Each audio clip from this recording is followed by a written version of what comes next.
नमस्ते, अभिवादन आपका इनोसेंट इन्वेस्टर के इस नए वीडियो में आपके लिए डिस्क्लेमर्स के बाद बात करेंगे आईडीएफसी फर्स्ट बैंक की। जी हाँ, ये ऐसा बैंक है जो बाजार कितनी भी कमज़ोर हो जाए, बाजार 4 दिन से लगातार गिरती चली जा रही है और ये स्टॉक 4 दिन से लगातार भागता हुआ जा रहा है। क्या ऐसी चीज़ हो गई है, क्या ऐसा डेवलपमेंट हो रहा है आईडीएफसी फर्स्ट बैंक के साथ, उसको हम डिकोड करेंगे। आपकी जानकारी के लिए बता दूं, आपके लिए डिस्क्लेमर भी रहेगा ये कि हमारे पोर्टफोलियो का भी हिस्सा है, तो थोड़ा सा आप इस पर डिसीजन सोच समझ के लीजिएगा। हो सकता है कहीं पर मैं बायस्ड हो जाऊं, बाकी मैं एकदम निष्पक्ष होकर आपके सामने चीज़ें रखने की कोशिश करूंगा। तो चलिए आगे बढ़ते हैं, आप वीडियो लाइक कर लीजिए। सबसे पहली चीज़ जो हमको जानना है कि ये बैंक जो है वो 3000 करोड़ की फंड रेजिंग कर रहा है, उस पर आप सबसे वोट करवाएगा और ये चीज़ें अभी चालू हो चुकी हैं, तो आप इसको ज़रूर ध्यान में रखिएगा कि 9 AM किस तारीख से, यहाँ पर आपके सामने डेट लिखी हुई है, सैटरडे 20 फरवरी 2021 से 5 PM संडे मार्च 21 2021 तक ये आपसे वोटिंग करवाएगा कि ये जो फंड रेजिंग हो रही है आप इसके पक्ष में है विपक्ष में है, मतलब आप अपना मत वहाँ पर दे सकते हो। रिजल्ट जो है इस वोटिंग का अनाउंस किया जाएगा 23 मार्च को। क्या इसकी कोई वैल्यू है? जी हाँ, बहुत बड़ी वैल्यू होती है, क्योंकि आपके पास बहुत कम शेयर्स होते हैं। अब सोचिए किसी बैंक के पास 500 करोड़ शेयर्स हैं, उसमें से आप बहुत मान लेता हूँ 1 करोड़ शेयर आपके पास हैं, लेकिन फिर भी आपकी वैल्यू कितनी है? बिल्कुल मतलब कुछ वैल्यू है भी नहीं अगर आप 1 करोड़ शेयर भी होल्ड करते हो। बाकी आपकी मर्जी, आप वोट देना चाहो तो बिल्कुल आप आज़ाद हो वोट देने के लिए। ओवरऑल सिनारियो में जो परसेंटेज टर्म्स में बड़ा नंबर जाता है वो मतलब वो बड़े प्लेयर्स ही वोटिंग करेंगे, उन्हीं के पक्ष में डिसीजन जाता है। आप एग्री करो ना एग्री करो वो बात अलग होती है। खैर आगे बढ़ते हैं। आपको मैंने बता दिया कि आप वोट वगैरह कर सकते हो। अब वापस आते हैं कि 3000 करोड़ की जो फंड रेजिंग हो रही है इससे बैंक को क्या फ़र्क पड़ेगा और इस खबर से स्टॉक इतना ऊपर क्यों जा रहा है उसको भी हम समझने की कोशिश करेंगे। तो चलिए थोड़ा सा रिजल्ट पे चलेंगे, वहाँ पर हम आपको एक्सप्लेन करेंगे। रिजल्ट पे हम आ जाते हैं। जी हाँ, रिजल्ट पे हम आ चुके हैं। कुछ डेटा यहाँ पर है तो आपको मैं ध्यान से कुछ डेटा दिखाना चाहूँगा। ये डेटा थोड़ा सा ध्यान रखिएगा, मैं जो आपको दिखा रहा हूँ यहाँ पर आप फोकस रखिएगा ये वाले डेटा पे। ये है इनका ग्रॉस एनपीए, ठीक है, GNPA जिसको कहते हैं। अब ग्रॉस एनपीए का मतलब क्या होता है कि इतना जो है जो हमने लोन दिया इतने परसेंटेज टर्म्स में वो हमारे पास वापस नहीं आया, वो एनपीए घोषित हो गया, नॉन परफॉर्मिंग एसेट, यानी कि अब उस पर ना हमको ब्याज मिलेगी, अब पैसा मिलने की भी आसार कम है। ये इनका क्या है? Gross NPA. पिछले बार से इम्प्रूवमेंट यहाँ पर हमको दिखाई दी है। अभी एक और चीज़ मैं आपको दिखाता हूँ, फिर इन दोनों पे मैं डिस्कशन आपके साथ करूँगा। थोड़ा सा मैं इसको बैक करूँगा और ऊपर आऊँगा और ये आपको कैपिटल एडिकेसी रेशियो यहाँ पर दिखाई दे रहा होगा, ये नंबर 14.33। अब ये परसेंटेज टर्म्स में जो मतलब रेगुलेटरी रिक्वायरमेंट होती है वो 11% के आसपास है या उससे थोड़ा सा कम है। खैर आप उसको इग्नोर कीजिए। वहाँ से अगर आप इसको देखोगे, कैपिटल एडिकेसी रेशियो का मतलब है कि हमारे पास फंड किस मात्रा में है। आपको मैं किसी टेक्निकल उसमें नहीं घुसाना चाहता, क्योंकि देखो भाई मेरा सिंपल फंडा है कि मैं कितना भी टेक्निकल समझता हूँ लेकिन सामने वाले को उससे क्या मतलब। आप 10 20 50 हज़ार 10,000 20,000 शेयर खरीदे हो तो इतनी रिसर्च अगर करने लगोगे तो आप अगर मान लेता हूँ 20 पोर्टफोलियो स्टॉक ढूंढे हो तो आपको 20 महीने लग जाएंगे उनकी रिसर्च कंप्लीट करने में। तो सोच लीजिए आप कितना समय आपको देना पड़ेगा। इसलिए मैं चीज़ों को आसान बनाने की कोशिश करता हूँ। बहुत से लोगों को ये चीज़ पसंद आती है, कुछ लोग कहते हैं आप टेक्निकल बातें इग्नोर कर जाते हो, तो भाई मैं कोशिश करता हूँ कि आपको सारी बातें एकदम आसान भाषा में बताऊँ। जैसे कि यहाँ पर मैंने बताया कैपिटल एडिकेसी रेशियो, इसका मतलब है कि बैंक के पास कितना पैसा है जिस पे वो रिस्क ले सकता है। तो ये जो रेगुलेटरी रिक्वायरमेंट होती है, यानी कि RBI जो हमसे कहता है किसी भी बैंक के पास, वो 11% के आसपास होनी चाहिए। 14 साढ़े 14% के आसपास इनका है, यानी कि ये जो रेगुलेटरी रिक्वायरमेंट है उससे बहुत आगे हैं। इसी चीज़ को इम्प्रूव करने के लिए ये 3000 करोड़ की फंड रेजिंग कर रहे हैं। अब इम्प्रूवमेंट क्यों कर रहे हैं उसको हम समझने की कोशिश करेंगे, उसके पीछे का कारण डिकोड करेंगे। जो मैंने आपको एनपीए दिखाया वहाँ से आएगा ये कारण, लेकिन आपको बता दूँ कि अगर आप कॉम्पिटिशन में जाओगे, कॉम्पिटिशन का मतलब जो अन्य अच्छे बैंक्स हैं जैसे कि कोटक बैंक मेरा फेवरेट, HDFC बैंक आप सभी का फेवरेट, ठीक है, SBI भी बहुत लोगों का फेवरेट है। इन सब का कैपिटल एडिकेसी रेशियो किसी का 15 है, किसी का 16, किसी का 17, किसी का 18, 19, मतलब इससे भी आगे हैं इनके रेशियोज। कौन से? कैपिटल एडिकेसी, यानी कि जिस फंड पे वो रिस्क ले सकते हैं। और रिस्क लेने का ये मतलब नहीं कि पैसा ले जाओ जंगल में फेंक के आ जाओ। इसका मतलब ये है कि आप ज़्यादा ग्रोथ वाले सेगमेंट को, ग्रोथ वाले सेक्टर्स को लोन बांट सकते हो, क्योंकि वहाँ पर ग्रोथ अपॉर्चुनिटी बहुत तगड़ी सी है। इसलिए ढेर सारे लोग आएंगे वहाँ पर बिजनेस करने और उसमें से कुछ फ्रॉड भी होंगे, तो वहाँ आपके लोन के साथ भी फ्रॉड हो सकता है, इसलिए वहाँ पर रिस्क बड़ा होता है। लेकिन अगर आप वहाँ पर लोन बांट दिए और वो कंपनियाँ ग्रो कर गई तो आपको वहाँ से बहुत तगड़े रिटर्न मिल जाते हैं। इसीलिए जो बैंक वगैरह होते हैं वो अपने इस रेशियो को बहुत तगड़े से मेंटेन करना चाहते हैं, जिससे कि वो सही समय पे सही जगह सही सेक्टर में रिस्क ले सकें। एक रेगुलेटरी रिक्वायरमेंट होती है, उसके आगे हर बैंक चाहता है कि वो उसको इम्प्रूव करे। अब इसको आप इम्प्रूव किस तरीके से कर सकते हो? सबसे बड़ी जो चीज़ होती है वो होती है इक्विटी से फंड रेजिंग। हम उसको समझाएंगे, इक्विटी से फंड रेजिंग जो 3000 करोड़ ये करना चाह रहे हैं उसको हम समझाएंगे, लेकिन उससे पहले उस नंबर पे आते हैं जो एनपीए वाला था, और आपको ये समझाने की कोशिश करेंगे कि ये जो 14.33% का कैपिटल एडिकेसी रेशियो है, इसका इससे क्या संबंध है। ठीक, अब इसका इससे संबंध ये है कि जो सुप्रीम कोर्ट का ऑर्डर था, माननीय सुप्रीम कोर्ट का जो ऑर्डर था कि आप कुछ जो लोन लिए गए हैं उनको आप एनपीए नहीं डिक्लेयर कर सकते, उसमें जो डिफरेंस है इस बैंक के पास वो बहुत बड़ा डिफरेंस है। मैं समझाऊंगा ये बड़ा खतरा आपके लिए क्यों है।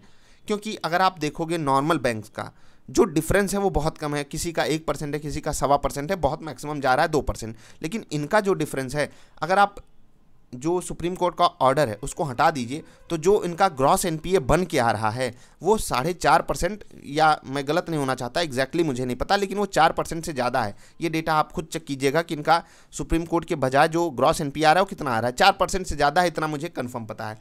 तो आप अंतर देखिए, क्लोज टू 3% यहाँ पर डिफरेंस आ जा रहा है, और ये 3% नंबर बहुत बड़ा होता है, क्योंकि आप सोच भी नहीं सकते हो कि एक चीज़ जिसको आप 1.62 से घटाकर 1.33 लाते हो उसके लिए आपको प्रोविजनिंग अलग से करनी पड़ती है। प्रोविजनिंग क्या है वो मैं आपको बार बार समझाता रहता हूँ कि जो दिया हुआ लोन है जहाँ पर आपको लग रहा है कि वापस नहीं आएगा, उसके मतलब उसको बचाने के लिए आप अपने प्रॉफिट से कुछ पैसा अलग निकाल कर रखते हो, जिससे कि आपको कोई दिक्कत ना आए आने वाले समय में। ठीक, तो ये हो जाती है प्रोविजनिंग।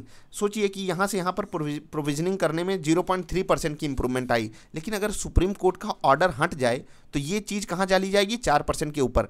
ये हो जाएगा बड़ा खतरा। अब सोचिए कि इस बड़े खतरे से टैकल करने के लिए बैंक को चाहिए फंड, और फंड ऐसा कि जहाँ से आपको मतलब उसमें जो जवाबदेही हो वो आपकी अलग लेवल की हो। ऐसी नहीं कि आप जो है वो बैंक का डायरेक्ट वाला पैसा यूज कर सकते हो यहाँ पर लाकर। डायरेक्ट वाला पैसा कौन सा, जो आपको अकाउंट खोलने पर, एफडी करवाने पर, मतलब आप जो जमा करते हैं वो बैंक को मिलता है। ठीक, तो अब आप समझ गए होंगे कि यहाँ पर जब ये बैंक 3000 करोड़ उठाएगा, ठीक है, तो इसको वो दुरुस्त करेगा। इसको दुरुस्त इसलिए करेगा क्योंकि इनके पास यहाँ पर जो डिफरेंस है वो थोड़ा सा बड़ा आ रहा है। अब आप समझ गए होंगे कि एनपीए इनके ज़्यादा बढ़ जाएंगे अन्य बैंकों की, अन्य अच्छे बैंकों की तुलना में, और इसको मैं अच्छा बैंक मानता हूँ, इसीलिए अपने पोर्टफोलियो में रखा हूँ। तो इसीलिए अच्छे बैंकों से कंपेरिजन कर रहा हूँ, गधों से कंपेरिजन नहीं कर रहा हूँ। आई होप आप बात को समझ रहे होंगे। ठीक है, तो अच्छे बैंक को अच्छे बैंक से ही कंपेयर कर रहा हूँ। छोटा है लेकिन ग्रोथ की अपॉर्चुनिटी बहुत तगड़ी है। अब ये चीज़ अच्छी है बुरी है उसको हम समझेंगे,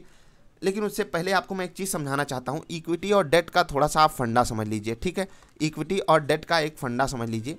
अभी डेट का मतलब क्या है कि हम किसी से उधार ले लें, हम बॉन्ड वगैरह लॉन्च कर दें, वो भी होता है। ठीक है, वो भी एक माध्यम है पैसा उठाने का। इक्विटी माध्यम क्या है, इक्विटी से हम शेयर्स अलॉट कर देते हैं, और आपको पता होगा कि ये शेयर्स नए अलॉट करेंगे क्लोज टू 50 करोड़ शेयर्स। जी हाँ, 50-60 करोड़। अब एग्जैक्टली ये नंबर आने वाले समय में सब कुछ हमको पता लगेगा। अभी मान लेते हैं बैंक के पास 500 करोड़ शेयर्स हैं, ये अगर 50 करोड़ शेयर्स और अलॉट कर देते हैं तो इनके टोटल 550 करोड़ शेयर्स हो जाएंगे। यहीं कहीं है बैंक का शेयर, आप इसको जरूर चेक कीजिएगा। ये आप सबका होमवर्क है, सारा काम ऐसा नहीं कि सामने वाला बंदा जो बता रहा है वही करके बताएगा। ठीक है, खैर ये आपका काम भी है और ज़रूरी भी है आपके लिए जानना कि आपके बैंक के टोटल शेयर्स क्या हैं। अभी सोचिए कि जो अर्निंग पर शेयर होता है वो भी 500 शेयर पे कैलकुलेट हो रहा है। जब इक्विटी बढ़ जाएगी 50 करोड़ शेयर्स और आ जाएंगे तो ईपीएस जो है वो कम हो जाएगा। ठीक, अभी दूसरी तरफ हम कुछ और चीज़ों को देखना चाहते हैं। इक्विटी से जब आप फंड रेजिंग करते हो, यानी कि आप ज़्यादा शेयर्स बनाए अपने कंपनी के, अपने बैंक के, उसको अन्य बंदों को दे दिए या जो अभी शेयर्स लेकर बैठे हैं उनको ही दे दिए, तो होगा क्या आपके साथ, आपकी कोई जवाबदेही नहीं है, आपको कोई ब्याज नहीं देना। ठीक है, आप उनको क्या लालच दे रहे हो कि भाई साहब हम इस पैसे को ग्रोथ में लगाएंगे, और इक्विटी का मतलब ही होता है ग्रोथ। ठीक है, इक्विटी का अगर आप सिनोनिम हमसे पूछोगे हम कहेंगे ग्रोथ। अगर हम इक्विटी बाजार में आकर पैसा लगा रहे हैं, शेयर बाजार में पैसा लगा रहे हैं, हमको ग्रोथ चाहिए, और जो कंपनी अपनी इक्विटी बेच रही है हमको, वो हमको ग्रोथ का ही वादा कर सकती है। वो ये नहीं कहेगी कि हम आपको ब्याज देंगे, ठीक है, डिविडेंड देंगे, वो अलग सिनारी हो जाता है, लेकिन ब्याज देने वाली कोई बात होती नहीं है। लेकिन अगर आप यही पैसा डेट से उठाते तो क्या होता, डेट से उठाने में आपको ब्याज वगैरह देनी पड़ती, जवाबदेही अलग लेवल की होती है, वहाँ पर रेगुलेटरी रिक्वायरमेंट थोड़ी सी सख्त हो जाती है, उसको आप अभी के लिए इग्नोर कर दीजिए। इसका मतलब क्या है, इक्विटी से कोई भी कंपनी, कोई भी बैंक पैसा कब उठाना चाहेगा, जब उसके शेयर का दाम आसमान छू रहा होगा, है ना, उसके शेयर का दाम आसमान छू रहा होगा। अब आप बताइए, पिछले 6 से 8 महीने में IDFC फर्स्ट बैंक का शेयर 3 गुना हुआ है ना, और इस 3 गुना में हमने भी बहुत अच्छे से पार्टिसिपेशन दिखाया है। अब ये पार्टिसिपेशन किस लेवल का है, जिन लोगों के पास डबल आई पोर्टफोलियो होगा वो समझ पाएंगे कि हमारा जो फार्मूला है, जिस फार्मूले पे हम इन्वेस्टिंग करते हैं, उस फार्मूले पे इस स्टॉक में कितने बेहतरीन लेवल पे हमने इन्वेस्टमेंट किया हुआ है। खैर, अभी क्या लेवल है, क्या यहाँ पर बेचने का लेवल है, मैं वो भी समझाऊंगा। लेकिन अब आप समझिए कि जब किसी भी स्टॉक का प्राइस ऊपर हो तो हर कंपनी चाहेगी कि यहीं पर हम फ्रेश इक्विटी लाएं। इक्विटी डाइल्यूशन अलग प्रोसेस चला जाएगा। प्रोसेस का मतलब इक्विटी की वैल्यू कम हो जा रही है, जैसे कि अर्निंग पर शेयर आपकी कम हो जाएगी। मैंने अभी पीछे आपको समझाया कैसे कम होगी, वो आप खुद समझ सकते हो। शेयर्स बढ़ जाएंगे तो बैंक तो उतना ही कमा रहा है अभी। अब 3000 करोड़ उठा लेने के बाद कमाई बढ़ेगी, वो अलग सिनारियो है, लेकिन अभी तक तो उतना कमा रहा है, आपकी EPS कम हो जाएगी। इसीलिए बैंक का इक्विटी डाइल्यूशन होता है, यानी कि इक्विटी की वैल्यू कम हो जाती है। ठीक है, अभी आगे बढ़ते हैं। अब आप सोचिए 62 रुपये पे स्टॉक का प्राइस चल रहा है, ठीक है, बुक वैल्यू इससे कहीं नीचे है, और उस बुक वैल्यू के हिसाब से यहाँ पर अगर ये फंड रेजिंग करते हैं तो सोच कर देखिए कितना बेहतरीन एडवांटेज बैंक को मिल रहा है। अब यहाँ पर पिसेगा कौन, बेचारा रिटेल आम निवेशक। और ये चीज़ बाजार में बिल्कुल आम बात है कि जब एक होता है ना बुल मार्केट चल रही होती है, या कुछ लोगों के कहने वाली बबल वाली मार्केट चल रही होती है, वहाँ पर रिटेल इन्वेस्टर फंस जाता है। मतलब हम आपको साफ साफ ये दिखाया जा रहा है, यहाँ पर आप वॉल्यूम देख रहे हो सकता है बड़ा प्लेयर एग्जिट कर रहा हो क्योंकि ऊपर से ये प्रॉफिट बुकिंग आई है। यहाँ पर मैं, जैसे कि होता है ना कि एक हमारा पोर्टफोलियो होता है, एक हेजिंग चीज़ होती है, कुछ सिनारियोज बनते हैं, तो यहाँ पर मुझे बहुत बड़ा कॉन्फिडेंस नहीं लग रहा है कि अब IDFC फर्स्ट बैंक का प्राइस क्लोज टू 70 के ऊपर जाना चाहिए। ये मेरा पर्सनल ओपिनियन है, ठीक है। अभी क्या डेवलपमेंट्स होते हैं, कैसे सिनारियो बनते हैं, वो हमको नहीं पता। मैंने आपके साथ ओवरऑल सिनारियो रख दिया, कैसे बैंक काम कर रहा है, क्या वो करने जा रहा है, क्या चीज़ें उसकी बदलेंगी, क्या टेक्निकल चीज़ें बदल जाएंगी, ठीक। अब यहाँ पर आपको क्या करना चाहिए वो मैं समझा देता हूँ। 62 रुपये पर इक्विटी का मतलब क्या है, 62 रुपये पर हो सकता है कि वो शेयर आपको अलॉट किए जाएँ, 55 रुपये, 50 रुपये, जो भी रेट चल रहा होगा, ठीक है, उस पर अलॉट किए जाएंगे। और सोचिए कि यही बैंक आपको 20 रुपये से सस्ता भी मिल रहा था, और आपको फ्रेश शेयर्स बेचे जाएंगे कितने में, 50 रुपये, 60 रुपये, 55, जो भी रेट चलेगा, जो भी रेट हो। मैं एक सिनारियो आपको बता रहा हूँ। इतनी रिसर्च आपको करनी हो तो अच्छी बात है, नहीं करनी है तो आप सिंपली अवॉइड कर दीजिए इसको, क्योंकि ऐसी मार्केट में होता क्या है कि बुरे से बुरे, मतलब घटिया क्वालिटी के, मैं जिनको घटिया शेयर्स कह सकता हूँ, वो भी फंड रेजिंग कर रहे हैं ना, उनकी भी फंड रेजिंग सक्सेसफुल हो जा रही है। क्यों? क्योंकि उनको पता है ये बुल मार्केट है आने वाले समय में। अब सोचिए कि जिस बैंक का NPA 4% से ज़्यादा चला जाएगा, ग्रॉस NPA की बात कर रहा हूँ, जिसका भी 1.5% से भी कम है, वो बैंक क्यों नहीं फंड रेजिंग कर लेगा इतने महंगे प्राइस पे? क्योंकि ये वैल्यूएशन परफेक्ट लग रहा है कि मतलब बैंक को भी एक बार के लिए लग रहा है ना कि भाई साहब ये जो हमारा प्राइस आया है ये एक बार के लिए हाई बना हुआ है, ठीक। बैंक को भी ये लग रहा है, इसीलिए वो यहाँ पर फ्रेश शेयर्स बेच रहे हैं, नहीं तो वो और महंगे मतलब बाजार का इंतजार ना करें। जैसे कि अभी आप देख रहे होंगे ढेर सारे IPO आ रहे हैं। क्यों आ रहे हैं? क्योंकि उनको लग रहा है बाजार में खूब बेहतरीन तरीके से लिक्विडिटी है, पैसा ही पैसा है, जिधर मन करे उधर छाप लो पैसा। तो बिल्कुल यही सिनारियो है, यही चीज़ें आपको मैं समझाने की कोशिश कर रहा हूँ कि इस बुल मार्केट का फ़ायदा कंपनियाँ उठा रही हैं। अगर आप एक इन्वेस्टर की तरह सोच रहे हो IDFC फर्स्ट बैंक को लेकर, तो ये बहुत अच्छा कदम है, बहुत बहुत बहुत अच्छा कदम है। लेकिन अगर मैं एक होता है ना रेशनल डिसीजन आपको लेने को यहाँ पर बोलूँ, तो ये लेवल इन्वेस्टिंग का नहीं है, ये लेवल बिल्कुल इन्वेस्टिंग का तो है नहीं। ट्रेडिंग का लेवल हो सकता है, इन्वेस्टिंग का लेवल डबल आई पोर्टफोलियो वाले समझ पाएंगे, या फिर आप भी अगर कोई किसी भी तरीके से किसी भी फॉर्मूले पे आप इन्वेस्टिंग करते हो, किसी भी टेक्निक पे आप इन्वेस्टिंग करते हो, उस पर आप डटे रहिए, किसी भी चीज़ के पीछे आपको भागना नहीं है। मुझे पसंद है IDFC फर्स्ट बैंक, इसीलिए पोर्टफोलियो में डाला हूँ। यहाँ पर रेट मुझे होता है ना कि कम, जब कंपनी को खुद लग रहा है कि ये रेट अब और ऊपर जाने की उम्मीद नहीं है, यहाँ पर वो इक्विटी रेज कर रहे हैं, तो हमको क्यों ना लगे। रही बात दूसरी कि स्टॉक प्राइस क्यों भाग रहा है, इसको हम समझा देते हैं आपको। देखिए, जब भी किसी कंपनी का स्टॉक प्राइस ऊपर जाता है ना, तो लोगों को लगता है कि उस कंपनी के साथ अच्छी चीज़ें हो रही हैं, आने वाले समय में उसका मैनेजमेंट अच्छे से काम कर रहा है, तो मैनेजमेंट की चतुराई को देखकर ये स्टॉक प्राइस ऊपर जा रहा है। और रही बात बैंक की परफॉर्मेंस की, तो बार बार यही चीज़ कहूँगा, हमने ऐड ही इसलिए किया है कि बैंक की परफॉर्मेंस दिन ब दिन इम्प्रूव होती जा रही है, सारी चीज़ें ये अपने फेवर में लाने की कोशिश भी कर रहे हैं। तो ये हो गया ओवरऑल सिनारियो, ओवरऑल एनालिसिस आपके लिए। आपको वीडियो कैसी लगी बताइएगा हमको। मैंने टेक्निकल चीज़ों को एकदम आसान भाषा में आपको बताने की कोशिश की है। अगर कोई चीज़ मिस हो गई हो, कोई चीज़ गलत मैंने मतलब होता है ना कि थोड़ा बहुत इधर उधर फिसल जाता हूँ कभी कभी, तो उसके लिए आपसे माफ़ी चाहूँगा। और अभी के लिए आपसे अलविदा लूँगा। अगर कोई चीज़ नहीं समझ में आई है तो नीचे कमेंट करके पूछिएगा, हम आपको बताने की पूरी कोशिश करेंगे। अगर हमारे साथ जुड़ना हो तो आप नीचे किसी भी लिंक को यूज कर सकते हो। हमारे साथ जुड़ेंगे, हम आपकी काफ़ी सारी मदद करते हैं। अभी के लिए इतना ही, मिलेंगे फिर से किसी अच्छी वाली वीडियोज़ में।